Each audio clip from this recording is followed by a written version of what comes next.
नमस्कार। Maruti group of education के इस YouTube channel Maruti education Ratangarh में मैं डॉक्टर दीपक माटोलिया आप सभी का हार्दिक अभिनंदन करता हूं। आज का जो अपनी विषय वस्तु है वह है संसद। संसद वर्तमान समय में class 10, 12, BA second year, MA व रीट व अन्य कंपटीशन एग्जामों में यह विषय वस्तु के संदर्भ में प्रश्न पूछे जाते हैं। संसद किसे कहते हैं? जब हम शासन प्रणाली के रूप में विचार करें तो सरकार के 3 प्रकार हैं। व्यवस्थापिका, जिसका कार्य कानून का निर्माण है।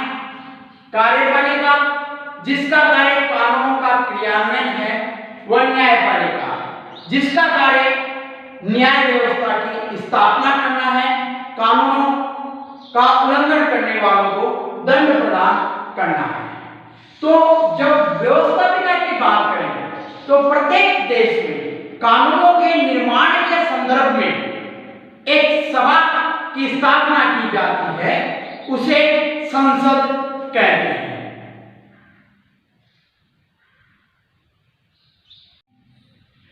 प्राचीन काल में संसद के संदर्भ में देखें तो प्राचीन काल में ऋग्वेद में 2 संस्थाओं का उल्लेख आता है, सभा व समिति। सभा वर्तमान में राज्यसभा की तरह है, वहीं समिति लोकसभा की तरह है। यदि हम भारतीय संवैधानिक विकास के दृष्टिकोण से देखें तो 1833 व 1853 के चार्टर अधिनियम द्वारा भारत में संसद का प्रादुर्भाव हुआ। उस समय एक सदनीय विधानमंडल की स्थापना हुई, जिसका नाम विधान परिषद था। फिर उसके पश्चात में 1919 के भारतीय शासन अधिनियम में विधान परिषद के स्थान पर द्विसदनीय विधानमंडल की स्थापना हुई। भारत में सर्वप्रथम द्विसदनीय विधानमंडल की स्थापना 1919 के भारतीय शासन अधिनियम में हुई। इस द्विसदनीय विधानमंडल में पहला सदन राज्य परिषद, जो वर्तमान में राज्यसभा के समान है। दूसरा सदन विधानसभा, जो वर्तमान में लोकसभा के समान है। इन दोनों सदनों में 1935 के अधिनियम के द्वारा भी इन दोनों सदनों में संख्याओं का विस्तार हुआ। तो यह संसद का प्राचीन उल्लेख है कि किस प्रकार से भारत में वर्तमान में जो संसद है उसका विकास हुआ। 3 भारतीय संविधान के 5वें भाग में अनुच्छेद 79 से 122 अर्थात अनुच्छेद 79 से 122 तक संसद के संदर्भ में, संसद के गठन, उसकी रचना, इसके संदर्भ में प्रावधान किया गया है। अनुच्छेद 79 में इस बात का उल्लेख है कि संघ के लिए एक संसद होगी। उस संसद में 3 अंग होंगे, राष्ट्रपति, राज्यसभा और लोकसभा।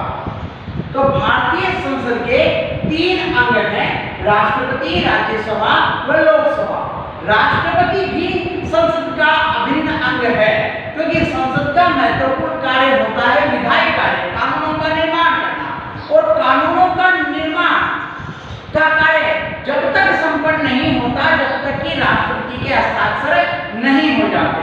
अतः संविधान द्वारा भारतीय संसद में राष्ट्रपति, राज्यसभा व लोकसभा इन तीनों का समावेश किया गया है। कई कंपटीशन एग्जामों में यह प्रश्न पूछा गया है कि संसद में नीति है, तो ध्यान रखना है राष्ट्रपति, और क्रम से पूछा जाए तो राष्ट्रपति, राज्यसभा व लोकसभा। विश्व की संसदों की बात करें हम, भारत की संसद को हम संसद कहते हैं, लेकिन विश्व की संसदों के अनेक जैसे ब्रिटेन में पार्लियामेंट कहा जाता है, अमेरिका में कांग्रेस कहा जाता है संसद को, जापान में डाइट कहा जाता है, जर्मनी में बुंडेस्टैग कहा जाता है, इराक में मजलिस कहा जाता है, अफगानिस्तान में सूरा कहा जाता है, स्विट्जरलैंड में संघीय संसद कहा जाता है। तो इस प्रकार से यह जो विश्व की संसद है उनके नाम आपको बताए गए हैं। भारत में जो संसद है, भारत में संसद में राष्ट्रपति, राज्यसभा और लोकसभा की जब हम बात करें तो राज्यसभा का प्रावधान अनुच्छेद 80 में राज्यसभा का प्रावधान किया गया है।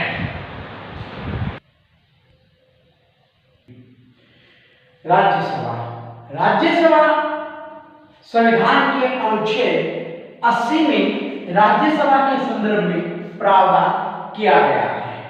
अनुच्छेद 80 में राज्यसभा की संख्या का भी वर्णन किया गया है। प्रारंभ में मूल संविधान में राज्यसभा की अधिकतम संख्या 250 निर्धारित की गई थी, जिसमें से 238 सदस्य निर्वाचित व 12 सदस्य नाम निर्देशित या नामित या मनोनीत सदस्य हो सकते हैं।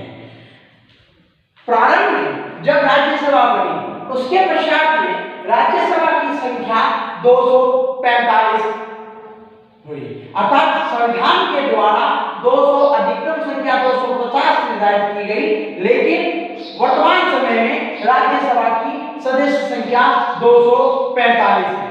इस 245 में 229 सदस्य राज्यों से निर्वाचित होते हैं, 4 सदस्य संघ शासित राज्यों से निर्वाचित होते हैं व 12 सदस्य नाम निर्देशित या नामित या मनोनीत होते हैं।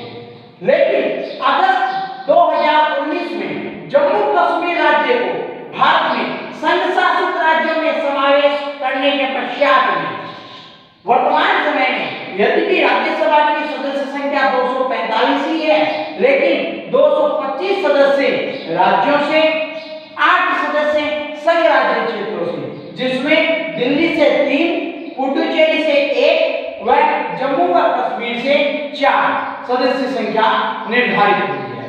वह 12 सदस्य मनोनीत किए जाते हैं। ये 12 सदस्यों का मनोनयन राष्ट्रपति के द्वारा किया जाता है। संविधान में राज्यसभा में जो सीटों का आवंटन किया गया है, संवैधानिक तौर पर वह सभी राज्यों को समान मानकर नहीं किया गया, अपितु सीटों का आवंटन जनसंख्या के आधार पर किया गया है।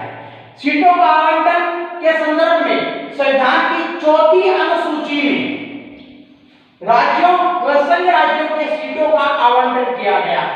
उत्तर प्रदेश में जहां अधिकतम संख्या 31 है, अर्थात उत्तर प्रदेश से 31 सदस्य राज्यसभा में निर्वाचित होते हैं, वहीं राजस्थान से यह संख्या 10 है।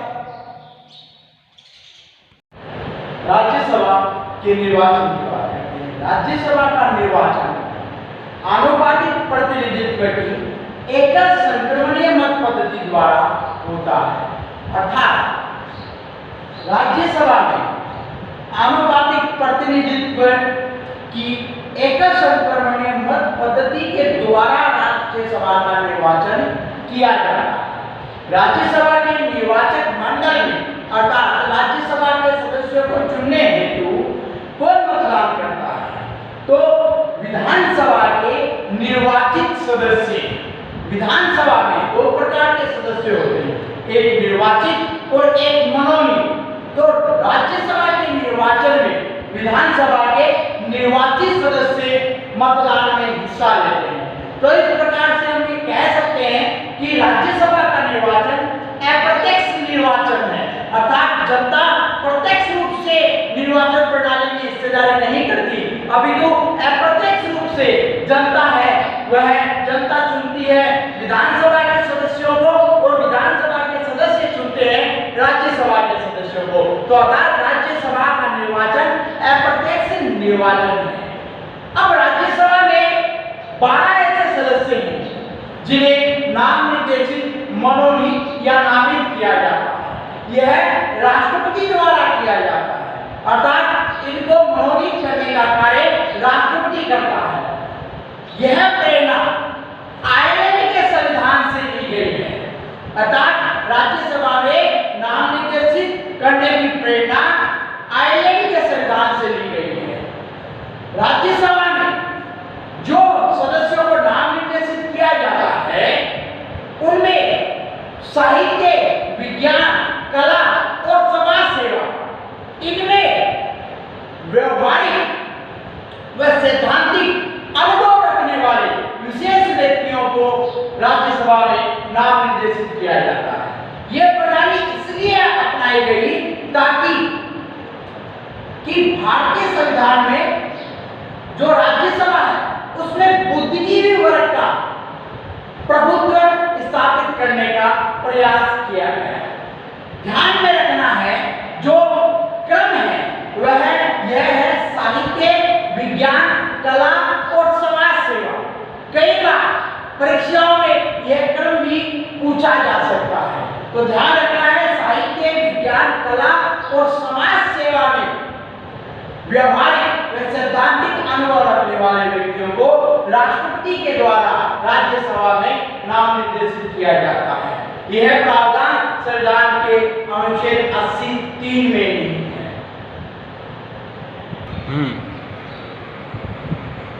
राज्यसभा की अवधि संविधान के अनुच्छेद 83 में इसके संदर्भ में प्रावधान किया गया है। राज्यसभा एक स्थायी सदन है, अर्थात राज्यसभा कभी भी भंग नहीं होता। राज्यसभा एक स्थायी सदन है। तो राज्यसभा की अवधि की बात की जाए तो राज्यसभा एक स्थायी सदन है। इसके सदस्यों की अवधि होती है, लेकिन सदस्यों की पदावधि का वर्णन संविधान में कहीं पर भी नहीं किया गया है। संविधान में इस संदर्भ में संसद को उत्तरदायित्व दिया गया है। तो संसद ने जनप्रतिनिधित्व अधिनियम 1951 के द्वारा राज्यसभा के सदस्यों की अवधि 6 वर्ष निर्धारित की गई है। राज्यसभा के सदस्यों की अवधि या राज्यसभा के सदस्यों का कार्यकाल 6 वर्ष होता है, लेकिन इसमें यह प्रावधान भी किया गया कि प्रति 2 वर्ष पश्चात इसके 1/3 सदस्य अर्थात 1/3 सदस्य का कार्यकाल पूर्ण हो जाए, वह 1/3 सदस्यों का पुनर्निर्वाचन किया जाए। प्रारंभ में जब राज्यसभा का निर्वाचन हुआ था तो उस समय लॉटरी व्यवस्था के द्वारा सदस्यों के मध्य कार्यकाल निर्धारित किया गया था, तो ताकि 1/3 सदस्यों के संदर्भ में है वह कार्यकाल पूर्ण हो सके। वर्तमान समय में ध्यान रखने वाली बात है, लोकसभा के संदर्भ में लोकसभा का कार्यकाल 5 वर्ष होता है, लेकिन राज्यसभा का कार्यकाल, राज्यसभा एक स्थायी सदन है। यह बात ध्यान में रखनी है। कभी कभी हम जल्दबाजी में प्रतियोगी परीक्षाओं में राज्यसभा का कार्यकाल 6 वर्ष समझ लेते हैं, जबकि यह कार्यकाल के 6 वर्ष का कार्यकाल राज्यसभा के सदस्यों का होता है।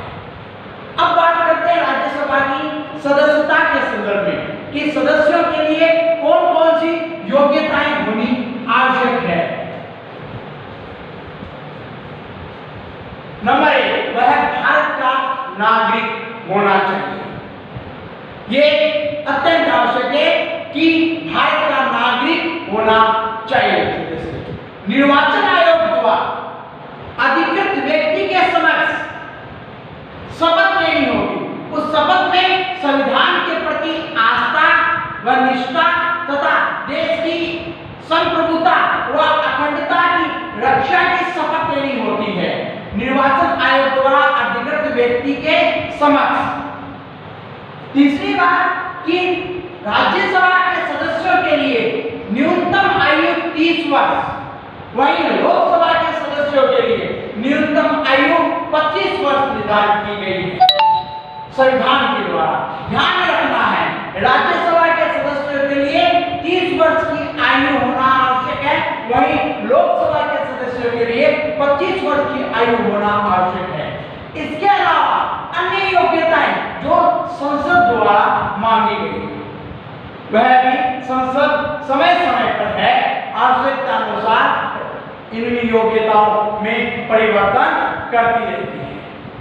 संविधान में जनप्रतिनिधित्व अधिनियम 1951 के द्वारा भी इन सदस्यों की योग्यताओं के संदर्भ में है वह अनेक प्रावधान किए गए हैं। राज्यसभा के सदस्यों में कौन कौन सी योग्यता नहीं होनी चाहिए अर्थात निर्धनता, तो वह संघ या राज्य में कोई लाभ का पद पर आसीन न हो, वह विकृत चित्त का न हो तथा इसकी घोषणा न्यायालय के द्वारा की गई हो, अर्थात कि व्यक्ति पागल है इसकी घोषणा न्यायालय के द्वारा की गई हो, ऐसा व्यक्ति राज्यसभा का चुनाव नहीं लड़ सकता। फिर उसके बाद के अंदर वह दिवालिया नहीं होना चाहिए। तो राज्यसभा के चुनाव के संदर्भ में जो सदस्य है राज्यसभा का सदस्य बनने के लिए व्यक्ति लाभ के पद पर आसीन नहीं होना चाहिए, विकृत या पागल नहीं होना चाहिए तथा दिवालिया नहीं होना चाहिए। अब बात करते हैं राज्यसभा के पीठासीन अधिकारियों की। तो राज्यसभा का सभापति, राज्यसभा के पीठासीन अधिकारी को सभापति व उपसभापति कहते हैं। राज्यसभा के सभापति के संदर्भ में प्रावधान संविधान के अनुच्छेद 64 व 89 में किया गया है। इसमें प्रावधान है कि उपराष्ट्रपति राज्यसभा का पदेन सभापति होगा, अर्थात जो भी व्यक्ति उपराष्ट्रपति पद पर आसीन होगा वह राज्यसभा का पदेन सभापति होगा, अर्थात राज्यसभा का अध्यक्ष या राज्यसभा का सभापति राज्यसभा का सदस्य नहीं होता, अपितु उपराष्ट्रपति होता है। उपराष्ट्रपति अर्थात राज्यसभा के सभापति को यह अधिकार होता है कि जब राज्यसभा में किसी विषय पर मतदान किया जा रहा हो तो बराबर मत आने की स्थिति में वह मत दे सकता है, अर्थात जब किसी विषय पर बराबर मत आ जाए तो ऐसी परिस्थिति में उपराष्ट्रपति या राज्यसभा का पदेन सभापति सदस्य राज्यसभा का सदस्य न होने के बावजूद भी मत दे सकता है। लेकिन जब उपराष्ट्रपति को पद से हटाने का प्रस्ताव पारित हो रहा हो उस प्रस्ताव में न तो वह मत देगा और न ही वह पीठासीन होगा। उपसभापति का प्रावधान संविधान के अनुच्छेद 89(2) में किया गया है। राज्यसभा अपने सदस्यों में से ही राज्यसभा के उपसभापति का निर्वाचन करती है। यह उपसभापति सभापति के अधीन नहीं होता, अपितु राज्यसभा के प्रति उत्तरदायी होता है। 2003 में राज्यसभा के निर्वाचन के संदर्भ में 2 संशोधन संसद के द्वारा किए गए। पहला कि उस राज्य का निवासी होना आवश्यक नहीं है, अर्थात जिस राज्य से कोई व्यक्ति राज्यसभा के चुनाव में हिस्सेदारी कर रहा है उसे उस राज्य के निर्वाचन क्षेत्र में मतदाता सूची में नामांकित होना आवश्यक नहीं है, अर्थात भारत का कोई भी नागरिक भारत के किसी भी राज्य में के लिए भारत के किसी भी राज्य में राज्यसभा के निर्वाचन में प्रत्याशी बन सकता है। दूसरा कि राज्यसभा का निर्वाचन गुप्त मतदान के स्थान पर खुले मतदान के द्वारा होगा, अर्थात वर्तमान समय में अब राज्यसभा का निर्वाचन आनुपातिक प्रतिनिधित्व प्रणाली की एकल संक्रमणीय मत पद्धति द्वारा खुले मतदान से होता है। राज्यसभा के अन्य नाम राज्यसभा को उच्च सदन भी कहा जाता है, क्योंकि राज्यसभा भंग नहीं होती इसलिए इसे स्थायी सदन भी कहा जाता है। राज्यसभा को द्वितीय सदन भी कहा जाता है और राज्यसभा को राज्यों का सदन भी कहा जाता है। राज्यसभा के ये 4 अन्य नाम भी हैं। राज्यसभा के संदर्भ में कुछ एक और बातें कि राज्यसभा की पहली बैठक सर्वप्रथम 13 मई 1952 को हुई थी। राज्यसभा के प्रथम सभापति डॉक्टर एस राधाकृष्णन थे। राज्यसभा के प्रथम उपसभापति श्री एस वी कृष्णमूर्ति राव थे। राज्यसभा के वर्तमान सभापति श्री एम वेंकैया नायडू हैं, जो वर्तमान में भारत के उपराष्ट्रपति भी हैं। राज्यसभा के वर्तमान उपसभापति श्री हरिवंश जी हैं। राज्यसभा में वर्तमान में सदन के नेता श्री थावरचंद गहलोत हैं। वहीं राज्यसभा में विपक्ष के नेता श्री गुलाम नबी आजाद हैं। 2 ऐसे राज्यसभा के सभापति रह चुके हैं जिनका कार्यकाल भी 2 बार हो चुका है। तो 2 कार्यकाल तक सभापति रहने वाले डॉक्टर राधाकृष्णन व हामिद अंसारी। राज्यसभा के संदर्भ में ये जो बताया गया है यह प्रतियोगी परीक्षाओं में भी पूछा जाता है। इनमें से प्रश्न व अन्य जो 10वीं 12वीं कॉलेज लेवल में भी इनके संदर्भ में प्रश्न पूछे जाते हैं। यह सीरीज आगे भी जारी रहेगी। लोकसभा व संसद की शक्तियों के संदर्भ में आगे भी अगले भाग में आपको बताया जाएगा। यदि आपको वीडियो अच्छा लगा हो तो इसे लाइक व चैनल को सब्सक्राइब कीजिए। धन्यवाद। कोरोना महामारी से बचते रहिए और दुनिया को बचाते रहिए। धन्यवाद। जय हिंद, जय भारत।